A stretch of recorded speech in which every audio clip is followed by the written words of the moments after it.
ഭക്തിയുടെ എനിക്ക് മക്കളും മഹാത്മത്തിൽ കാണുന്നുണ്ടായി. ഭക്തി ഉണ്ടായാൽ പോരാ, ജ്ഞാന വൈരാഗ്യങ്ങൾ വേണം.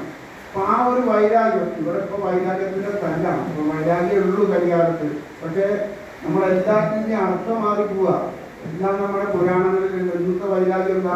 എല്ലാം തമ്മിലുള്ള വൈരാഗ്യ ഏറ്റവും കൂടുതൽ നടക്കുന്ന പക്ഷേ ആത്മീയതയിലെ ഒരു വൈരാഗ്യം എന്ന് പറഞ്ഞാൽ ഇന്ദ്രിയ വിഷയങ്ങളിലുള്ള ആ ആസക്തി കുറഞ്ഞ് ആത്മീയമായി അന്തർമുഖ സമാരായി. നമ്മൾ വേദാശാസ്ത്രത്തിൽ പറയും അന്തർമുഖ സമാരാധി ബഹിർമുഖ സുലഭ. അടക്കത്തിൽ നമ്മൾ തിരിയാൻ വേണ്ടിയിട്ടാണ്. ആ ഒരു വൈരാഗ്യം വന്നു കഴിഞ്ഞാലാണ് ഇന്ദ്രിയങ്ങളിൽ ഉള്ള ആ വിഷയത്തിലുള്ള ആസക്തി കുറഞ്ഞ് നമ്മൾ അന്തർമുഖമാകും. അപ്പോൾ വൈരാഗ്യം കൊണ്ട് ഈ ജാഗ്രത അവസ്ഥയെ നമ്മൾ ചെയ്യണം. അത് കഴിഞ്ഞ് പിന്നൊക്കെ വരുന്നതാണ് സ്വപ്നം.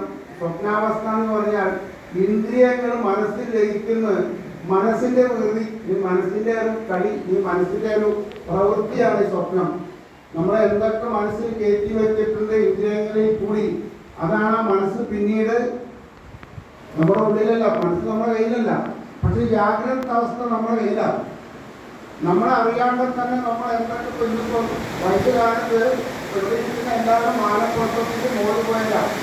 ഒരു 60 വയസ്സ് കഴിഞ്ഞാൽ 70 വയസ്സ് വരെ മാനപ്രസവം. ഇപ്പൊ 50 കഴിഞ്ഞാൽ വേണം, അത് കഴിഞ്ഞാൽ സന്യാസത്തിലേക്ക് പോകണം. നമ്മൾ പറഞ്ഞ വേഷം കെട്ടി ആശ്രമത്തിൽ പോയി ഇരിക്കുന്നതെല്ലാം സന്യാസം മനസ്സിന്റെയാണ്. സന്യാസം പറഞ്ഞാൽ ഉപേക്ഷിക്കണം. സന്യാസം ഉപേക്ഷിക്കുക. ആ ഉപേക്ഷിച്ച അവസ്ഥയാണ്. അപ്പൊ പലർക്കും കാണുന്ന ഒരവസ്ഥയാണ് 70-80 വയസ്സ് കഴിഞ്ഞാൽ ആൾക്കാരിന് തിരുവനന്തപുരം പോകണം, അല്ലെങ്കിൽ സിംഗപ്പൂർ പോകണം, അമേരിക്ക പോകണം, കാണാൻ പോവുക. ആലോചിച്ച് നോക്കുകയാണ് കലികാലം. കലികാലത്തിൽ എന്ത് ചെയ്യണം, അത് ചെയ്യില്ല, എന്ത് ചെയ്യരുത്, കലികാലത്ത് അത് ചെയ്യില്ല. അപ്പോൾ നമ്മളിന്ന് ഇന്ദ്രിയങ്ങളെ ഏറ്റവും വലിയൊന്നും അന്ന് കാണാം. വെറുതെ കാണാൻ പോവാ, സഞ്ചരിക്കാൻ വെറുതെ കാണാൻ. ഈ 80 വയസ്സ് കഴിഞ്ഞിട്ട് എന്ത് കാണട്ടെ, എവിടെ കാണാൻ? പിന്നെ